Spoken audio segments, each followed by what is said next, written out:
This episode of Test Drive is made possible by RateMyEV.com. Welcome back to PRN Test Drive. I'm James, and I've spent my entire week driving this 2025 Polestar 3. Now, I've had this tester in its long-range dual motor setup without the performance package, but I'll tell you right here, you don't need any more performance. The dual motor setup here has plenty of speed for anybody looking for, a quick EV. Now, my last experience with the Polestar platform was with the Polestar 2. I really like the design of that, and now having the Polestar 3, my family's growing, so having a ton more space is a huge plus, and it's made testing this thing an absolute breeze. I've been able to fit absolutely everything I could imagine inside this EV. I mean, you'll see this back seat is an absolute living room. I really enjoyed it, but it still has me asking the same questions. How simple is too simple? With both vehicles still being controlled mostly by software, a lot of things have kind of reinvented the wheel where the wheel didn't need to be reinvented. But on the same hand, it still offers a really premium EV experience, a really, really nice driving experience, an incredible sound system.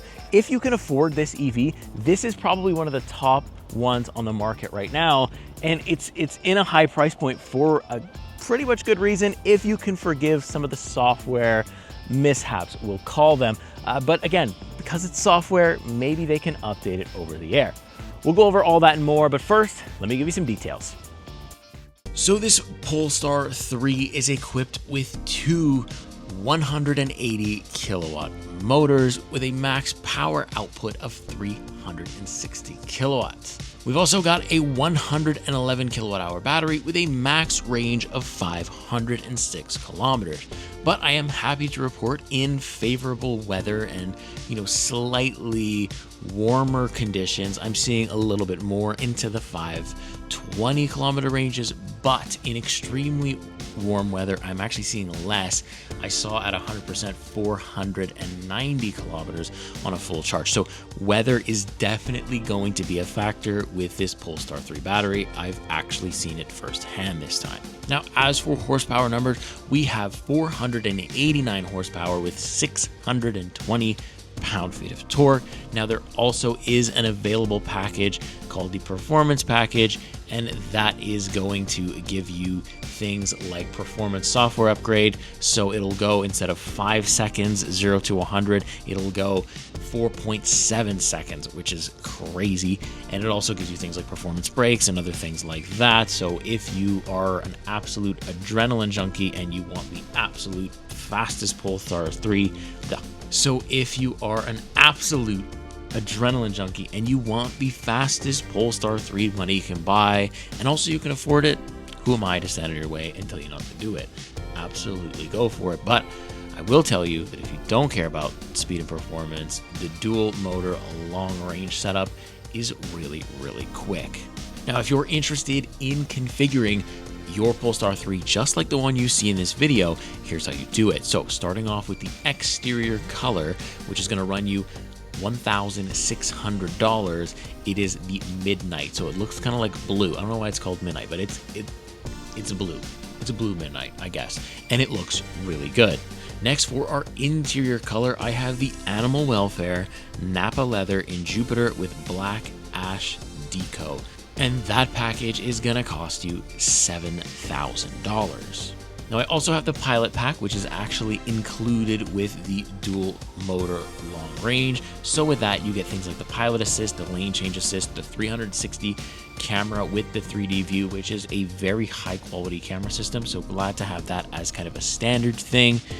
But then I also have the Plus Pack, and that's giving me all the nice bells and whistles. So for example, the Bowers and Wilkins for Polestar. So that gives us really, really good sound system. We have active road noise cancellation, and we also have headrest speakers, which just make this sound system one of the top ones I've heard in an EV so far. We also get a heads-up display, infrared windscreen, acoustic lower rear window, a foldable load floor, heated rear seats, steering wheel, and wiper blades. So yes, you have to get a Plus Pack in order to get the heated rear seats and the heated steering wheel. That one's an interesting choice. You also get an air quality system. You get the power operated steering column and soft closing doors. All that's really nice, but it is going to cost you an additional $7,200.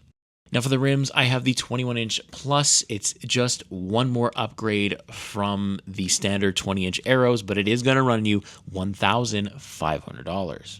So that's about it. That's exactly how you spec it, just like the one that I've got. And if you want to do that, you're going to pay $116,000 Canadian, which is a pretty penny. But again, I don't feel like people looking at a Polestar 3 are necessarily concerned with how much it costs, rather how it drives, how easy it is to operate, and how the overall package is delivered.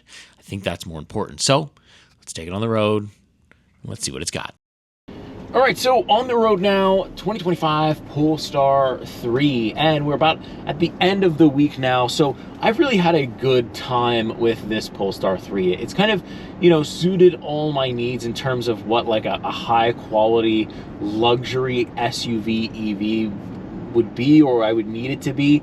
It's one of those things where it's like, I don't think buyers in this level or at this price point are really caring about price point. They're caring about like experience and convenience and stuff like that, and potentially a little bit of speed, which this Polestar 3 definitely does have. So I can actually click this little performance button on my screen here, and then I can just give it the beams. Oh my God. So hopefully the camera stayed in place for that. I was worried the camera was going to fly around. Everything else absolutely flew around from that. So yeah, well into the 400 horsepower range. It is just ridiculous. I mean, like, all EVs are fast, right? But there's levels to it, right? Like, you have like, the quick takeoff, the quick launches and stuff like that, but you don't always, have that snapback. Some EVs are quite gradual. The Polestar 3, without a performance package, I have to add that again, no performance package here, is plenty quick in just its dual motor setup, all-wheel drive. Like, my goodness, it's fast.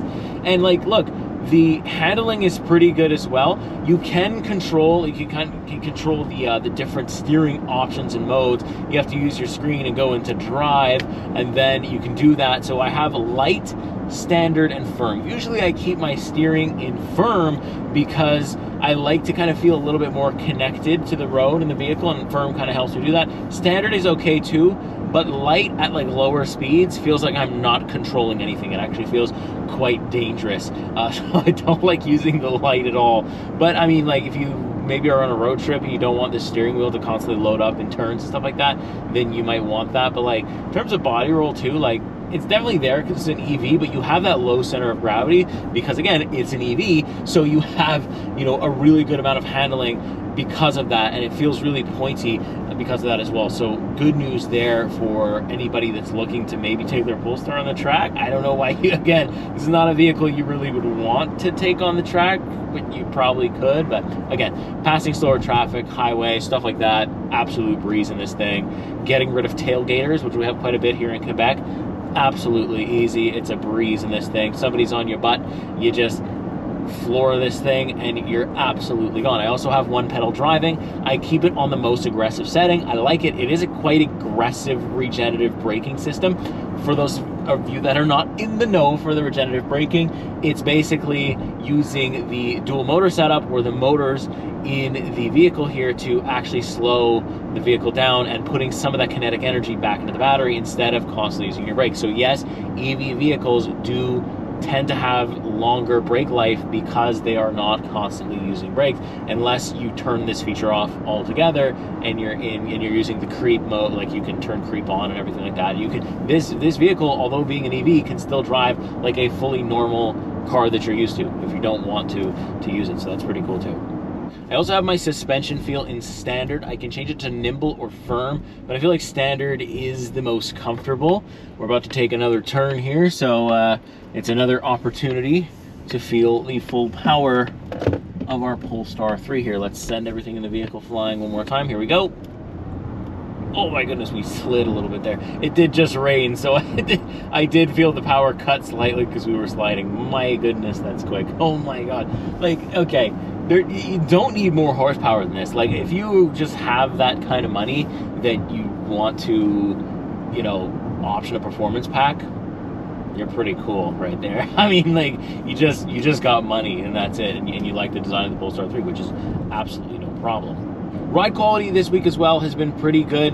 It handles the big bumps really well. Like I said, standard is the one I find the most comfortable. Nimble and firm over speed bumps. I do tend to feel it quite a bit.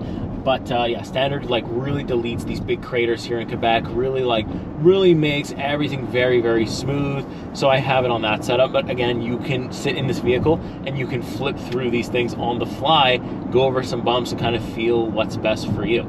So ride quality in the Polestar 3, very, very good. Also, noise isolation, very good. You don't hear the tires. It is so quiet in this cabin, which makes this amazing Bowers & Wilkins sound system stand out even more because there is just nothing. It isolates the outside world. It really reduces the tire noise and the wind noise. It's done a really good job. I see this vehicle compared a lot to the BMW iX, which I've never spent any time in the iX, but I get it. That's kind of the same size, same price point almost, probably same amount of features, although this guy kind of takes some stuff away a little bit. But yeah, I think ride quality, you are going to be very, very comfortable spending this kind of money on an EV. Comfort is definitely there, speed is there as well, but comfort is there too, so you got the best of both worlds.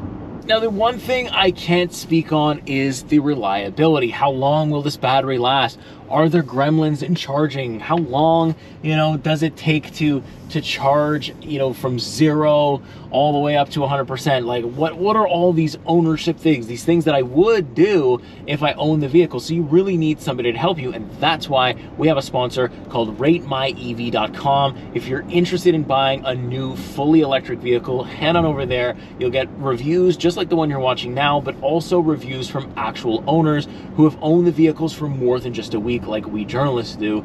Usually we only get them for a week and they're absolutely perfect, and if one thing is wrong, they'll cancel our reservation and we just won't take that car that week. That's how serious it is. So I can't tell you like all these little these little quirks that it might have long term, but if you go somewhere like RateMyEV.com, check the website out, see if there's any stories there from actual owners. It could really help you make that final buying decision. This is a lot of money. Whether you care about money or not, and you're buying this vehicle, you really want to make sure you protect your investment, and you really want to make sure you're spending your money in the right place. So go ahead and check our sponsor out. Thank you to them for sponsoring this video. Now, I touched a little bit on range, just kind of mentioning where it was. I will say that it is, with a 500 kilometer range, it's right at that point where I'm not upset about it and not disappointed in it. It's kind of just okay. I could use it. I could survive with it on a daily basis, on a yearly basis even. I think it would be okay. I'm a little bit worried about range loss in the winter. I did see range loss a little bit in the extreme heat. It was like almost 40 Celsius here with the Humidex. I don't know what that is in Fahrenheit. You can do the math though. But like, it was hot, so I charged to 100%. I saw like 490, but as soon as it cooled down, I got up to like 520 at 100%. So it was like, there is a difference. Batteries don't like extreme heat. They also don't like extreme cold. So I just worry a little bit about the range loss there. I don't know how much it would be in the winter. That might be a deal maker or a deal breaker for me, but it remains to be seen because I haven't tested this in the winter just yet. Now, I want to talk about interior, because that is something that's like a really good package. Like, the Polestar 3 overall is a really good package. So let's start with the rear seats. The rear seats, I tell you, sitting back there after sitting in like a Polestar 2 last year and then kind of comparing the two, this rear seat here feels like a living room. I have a ton of space back there. I also have my own climate control. I've got 2 USB-C ports. I've got vents. So like, it is just an experience back there. It is a very high quality experience. I like the look of the seats as well. And you'll notice that our seats say, animal welfare secured. They're very much big into Polestar, and I think Volvo as well is very much into saving the environment, making sure that it is using renewable stuff for its interiors, and that's always something that is nice to see. I'm never going to take that as a negative point, and these seats are comfortable as ever. I said, so back seat, really comfortable, a ton of room. You got this really nice moonroof as well, which when you're back there, you get a great view of it. And like, I was just shocked at how much space was back there. Because I mean, yes, it is a bigger SUV, but I mean, it doesn't have as big of a presence. It's definitely not a third row, but still, it was really shocking. And then you move things up here. We have the really comfortable seats, heated, ventilated massage for both the driver and the passenger. They have like one button here that you can kind of flip through on the side of your seat, and you can change different things, and it'll show you what's changing. That's very good. You know, you don't need a bunch of buttons. If one works, that's all right. Things like that don't need the wheel reinvented. They kind of just made it more efficient. Where it gets a little reinventing the wheel-ish is when we actually talk about the steering wheel. So steering wheel feels really good in the hand. I like the look of it. I kind of like how it's like the flat bottom steering wheel looks really good. The one thing you'll notice right away though is that there are no LEDs. There's no really haptic. It's just a straight up like piece of plastic that like has like a double-sided button, almost like a volume rocker or like whatever. It's really interesting. And well, so I'll explain what they do, and I'll explain the slight issue I have. So the right hand side, if I press my finger, there's a sensor and it's going to tell me what I do. So the upper part of the button is, if I click it, it'll activate the built-in Google system. This is Android Automotive it's running, so I've got built-in Google Maps and stuff like that, and all like the Play Store and things, so you can have YouTube, Spotify built into your screen here. That's cool, but okay, so it's gonna show me, and then if I go down a little bit, I can sort through my menus. I can have like the Google Maps built up in the gauge cluster. I can have the like kind of what the vehicle's cameras are seeing almost. It'll like kind of do the Tesla thing where you can see other vehicles when you pass them, just like a standard one where it shows you your speed, your range, and stuff like that. I like the Google Maps one, that's fine. So it's cool that it shows me what I want to do, but the left-hand side is strictly for cruise control, so it only gets activated when I'm using cruise control. Other than that, does nothing. And I couldn't figure out if I could, like, I tried to see if you could customize it. No. And so here comes my issue, right? Is if I want to adjust the mirrors, nope, I can't do it through here. I've got to then go into the screen, then go here, and it'll repurpose the right hand side of the steering wheel to then move my mirrors and stuff around. Weird, right? So that's how that's working. It's like, okay, and the same thing, the steering wheel is the powered steering wheel. It can move in and out, up and down, all that stuff, you name it. But again, if I want to do that, I have to press and I have to go around like this, and with the right hand button, again, it repurposes. It's things like that that I'm like, that's where I ask the question, how simple is too simple? They could have easily put a button for two of those things, or one button for both of those things, and it would have been fine. Like, some parts of me is like, they're trying to do minimalistic, but the other side of me wonders if that's just straight up cost savings. And when the vehicle is approaching over 100 grand, it's like, why am I trying to cost save? We could have a button for those things. And it's just like this process of things that can go wrong, that, you know, if it does go wrong, well, then you're out of luck. You can't change your mirror orientation. You can't. The good news is that a lot of this stuff is, again, software, so a lot of this stuff can be fixed with a software update. They potentially in the future could add some stuff to make me allowed to customize what my steering wheel buttons do. They could absolutely do that, right? As for adding a physical button with a software update, that's just voodoo magician stuff. If they ever figure that out, I think we have a separate problem on our hands. But look, for what it is, it's just, I just don't like how many things there are that could go wrong here and stop me from actually using the vehicle the way I intended to. It's good that adjusting the mirrors and the steering wheel, probably only going to do that like once or twice. You know, my driver, my wife, maybe, that's it. So ownership maybe won't be that annoying, but still it is a thing to consider. So talking about gauge cluster, let's just talk about the screen, because I did bring it up. I mean, this is where you're going to control absolutely everything. Like I just said, I was controlling my drive modes from the screen, everything, Apple CarPlay, Android, it's all in this screen. And I do like that there's built-in Google Maps. I find that very good. I like that the Google Maps can be right in my gauge cluster. I love that. I like the 360-degree camera. It's very high quality. This system is extremely snappy, extremely responsive. I've never had any glitches or lags or anything like that. So it's been really, really smooth. Again, I'm just worried long-term if there is issues. That's what scares me, but I like the overall presentation. Look, I'm a tech guy. I love tech here and there, and I like the presentation. I get it. It's very simple, but when you get to the point where I also don't have a steering wheel like volume control, and I have to use the one in the center, very high quality, but like, it's just one of those things where it's like, allow me to customize my buttons. If you're not going to give me buttons allow me to customize them a little bit more. That's the only thing, but I like this screen quite a bit. I like the responsiveness. I like how, you know, I can see absolutely everything about the vehicle in here. I can control everything. Once you know where things are, the good news is that it becomes very easy and very seamless. It's just when you're driving along and you have to figure where something out is, this is going to yell at you because it's trying to watch your eyes, obviously, because it's trying to like tell you, oh, you're not paying attention to driving. It's like, well, no, I'm trying to figure out where the setting is to make my driving better. I'm trying to change a sound setting or whatever. Speaking of sound settings, we actually do have an AWD app, which you can customize like the exact like ambiance that you want inside the vehicle for sound. Oh my goodness, that's so cool. This is one of the top sound systems I've ever had in a vehicle ever, and that's saying something because I've driven quite a bit by this point. But yeah, I don't want it to sound like I'm hating on the screen or I don't like it, because I get the packaging. I really like the packaging of the Polestar 3. I love the exterior look. I like the minimalistic look. It's just there's a few things that I would tweak and change to just make it a little more simpler without being overcomplicated, and just maybe break up that chain of you know, potential for things to break. That's the only thing. But so far the software has been solid, like no glitches at all. Like nothing has gone wrong where I'm like, oh my God, that's annoying. Nothing. Like my phone stayed connected, wireless Apple CarPlay only, which I'd prefer wired, but still it's okay. Nothing's gone wrong with this screen. Other than that, got a wireless charging pad where, like I said, it will also act as your kind of key detector. I've got a little bit of storage here, storage under there, kind of like a little paper holder here in the space there, and then a little bit of storage underneath as well. Seats are comfortable. To open the glove box, that's also a button on the screen. There's no physical button, so hopefully you never lock something in the glove box, because there we go. Yep. And that's the beep. I was looking at the camera and it's telling me to pay attention to driving. A valid Polestar. That's very good. But yeah, so overall, interior wise, a very nice place to spend time. A great experience. A high quality, premium experience. This vehicle is very nice to spend time in. I like it.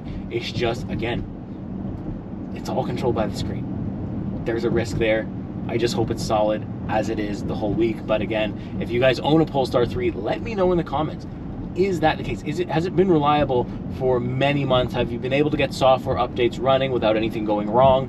How has that ownership experience been? I really need to know here, because it's just something that I won't experience in this week. I feel like I'm gonna go through like the next day here and it's gonna be completely flawless, as it should be 100% of the time. But as we see with software, it can flake out a little bit.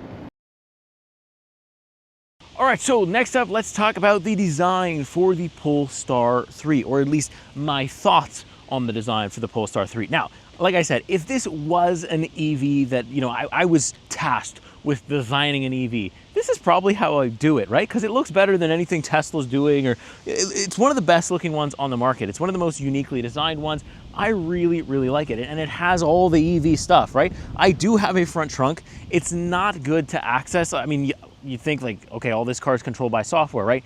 Not the front trunk. There's still that little latch, and then you got to come here, up here to the front, and on the side there's a little release lever, and then you can access your front trunk. Am I ever going to use it? Probably not, for the reason that, well, it's not really accessible that easily, and I don't really need all that storage, but it is a good thing to have in case you do need it. There's quite a bit of space inside that front trunk. Now, staying with the front, I love the Thor hammer kind of daytime running LEDs. I also like that we do have kind of like a front spoiler or a front wing that kind of funnels air right through the back and right through the rear wing there, that also has the same openings. Really aerodynamically designed, and of course that's what you want to see when you're talking about an EV SUV. So that's really cool as well. I like these rims. These are not the aero rims, they're the upgraded ones. I believe they are 21 inches and they look really well, really good. You don't have the yellow brake calipers or none of the performance bits, but again, you don't really need it. Also in front, we do have the front-facing camera and a bunch of parking sensors and different sensors like that,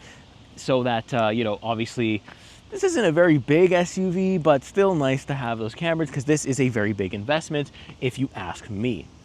And then also, if we come over here to the side, frameless mirrors. Love that. It's a nice little Volvo touch, but Polestar has also adopted that as well. And we also have our Polestar 3 sticker. This is going to tell you what the setup is. So 111 kilowatt hours, 360 kilowatt is the max power output. I believe it's a little bit more, of course, with the power or with the performance pack, a little bit back here over to the back, we have our charge port. It's very easy. It's not NACS, so you don't have to worry about adapters or anything just yet.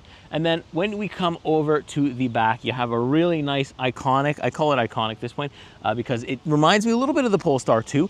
In the back there with the taillight, the light bar looks really good. We have an automatic tailgate. We have a ton of trunk space. It is ridiculous. You can also adjust the suspension to go up or down with the height. So say you're carrying something very heavy, you can press a button on the side and it will come down to be able to put your stuff in a little bit easier. It's just little luxurious stuff like that, you know, you're obviously paying for it, but it is there and it's very nice to have. Again, I already mentioned the rear wing, but it still looks very nice. The only thing I find interesting, there's no digital rear view mirror camera. There's no digital rear view mirror at all. In the price point, I would have liked to see it, and we have cameras everywhere. What's one more? Now, last but not least, I want to talk to you about how to unlock and actually get in to this vehicle, because usually if you're going to own and buy this car, you're going to use your cell phone and everything's just going to happen seamlessly. It's going to be quick. Unfortunately, this is a tester vehicle. Many people are going to drive this. Polestar can't just give it away and, like, you know, keep transferring the ownership. I think it's probably too difficult at this point. Hopefully something they work on so that multiple people can have it in the phone. I haven't figured it out. So we have this, the key card. The Tesla looking key card. I've rented a Tesla before and it was the same experience. This is how you're gonna do everything. So right now, the car is unlocked. If you ever wanna know if a Polestar 3 is unlocked, if you see the door handles like this, it's unlocked. So the only way to lock it is only from the driver's side door. I can't do it from any other place on the car. Gotta go up to the driver's side door and I have to place the card on the left. The sensor for this key card is on the left side, not where this little button or this little sensor is here. It's actually on the left-hand side. So you got to keep it, and you got to hold it there for a few seconds. There we go. You have to be precise as well, otherwise it just doesn't do anything. And there we go. Now the car is locked. To unlock it is exactly the same process. You have to do the same thing. You keep it there for a few seconds, it unlocks, and then once you're in the car, you have to take the key card and place it right on the wireless charging pad, and then you can put the vehicle into drive. It's a process to own it for a week, right? To do this every day and to not be able to go up to the passenger door and stick my card up like this. It's a little inconvenient, but I get it. If I was to own the thing and actually have it, the phone would probably take care of all of that for me. It would actually detect it probably like a standard key fob, unlock as I walk up, lock as I walk away kind of thing. So there is that, right? I get it. I get it. It's just, I hope Polestar figures out a way to, because what if you have like a bunch of drivers, you don't want to log them all into the same account. Maybe you want different profiles. It's just a thought. But the good thing is this is all software controlled. So that could possibly be something that they add in the future. So very cool. But if you're stuck with a key card, it still works like a normal key, sort of. Just a little bit of extra things to do. That's about it. But of course, I want to know your thoughts on the Polestar 3 exterior design. What do you think about the rims, the spec? Would you take it in the performance package? Do you want the gold accents everywhere? Or do you like it in the colors and stuff that I have? Let me know your thoughts in the comments, and let's continue with the video. All right, so as our time in this video comes to an end and my time with this Polestar 3 comes to an end, let's do a little recap. So despite my worries of reliability and software glitches, this is one of my favorite EVs so far. It is an EV that has grown on me quite a bit. At first I was like, oh, you know, it's a little weird looking, but then, like, you know, I got to filming it. When we film cars, we really get into it. Like, I really get to see all the angles. So I'm going all around the whole vehicle multiple times during the week with camera and just, you know, seeing it through the camera lens, seeing it through my own eyes, seeing it in the parking lot in my driveway. It's really, really, really grown on me. I really like the look of it. And like I said, it's honestly, if you tasked me with designing an EV and this is what I came up with, I'd actually be happy with it. I think they've done a really, really good job of like overall exterior design. I like the aggressive look of it, and I like how it kind of transforms a little bit with that performance package, or just those gold colored brakes and stuff. You can kind of transform it a little bit more than what I have, but honestly, just in this package here, it is a really, really good trim. I like the all-wheel drive. The range is right there where it's like, okay, not exceptional, not disappointing. We're right in the middle. Interior quality is very nice as well. Again, like the issues could be there, they could not be there. I hope for owners they're never there. But I'm a fan of the overall packaging. I love the tech in here. I think it's advanced. I think it's cool.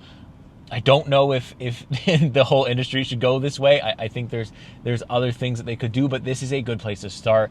And it's just an impressive feat of engineering, honestly, to be able to control everything with this screen here. You know, I've had a lot of people over the week as well ask me, hey, I can't text and drive, but you can use your iPad in your car. And that is absolutely the case. Although the vehicle does do a good job at screaming at you when you're in the screen too much. It does do a good job of being like, hey. And despite me knowing the noise is coming, it still gets my attention every time, which is a really good safety feature. You really want that. So yeah, overall, great design, great rear space, great trunk space, decent range, fantastic sound system, class-leading sound system almost. I haven't tested the iX, so I don't know. Can't tell you. I would like more physical buttons. That would be good. I would like this design with more physical buttons. That would be very, very good. I know the engineers make a ton more money than I do. There we go. There's an example. Than me do. They make so much more money than I do. They're infinitely smarter than I am. They probably could figure out a way to but give us the best of both worlds. And I can't wait to see where this platform evolves to. Like, you know, my biggest complaints are sort of worries, and just hoping that this thing stands the test of time, and so that way your cost of ownership isn't crazy ridiculous. And yeah, Android Automotive so far, very, very nice to use, and because it hasn't failed for me this week, so I'm very happy with that. But let me know. The answer to the question is how simple is, or the question is how simple is too simple. It's kind of subjective, right? I find things in here simple. I find things in here too simple, right? It's one of those things. So it is one of those vehicles that probably is a little bit more on the too simple side, where it's too simple at the point where it becomes complicated for certain things. There is flashes of that, but I want to know what you think. Do you like the overall design? Do you like absolutely everything in a vehicle being controlled by a screen, or do you as well prefer maybe a little bit more physical buttons in your EV experience? Let me know in the comments. I really want to hear your feedback. We'll have a conversation. Let me know your horror stories, your success stories, everything in between when it relates to Polestar 3. Thank you so much to our sponsor, RateMyEV.com. Go ahead, check them out. Let them know that we sent you. We will appreciate it very much. I'm going to go ahead and get out of here. I'll see you in the next week. See you in the next car. Take care.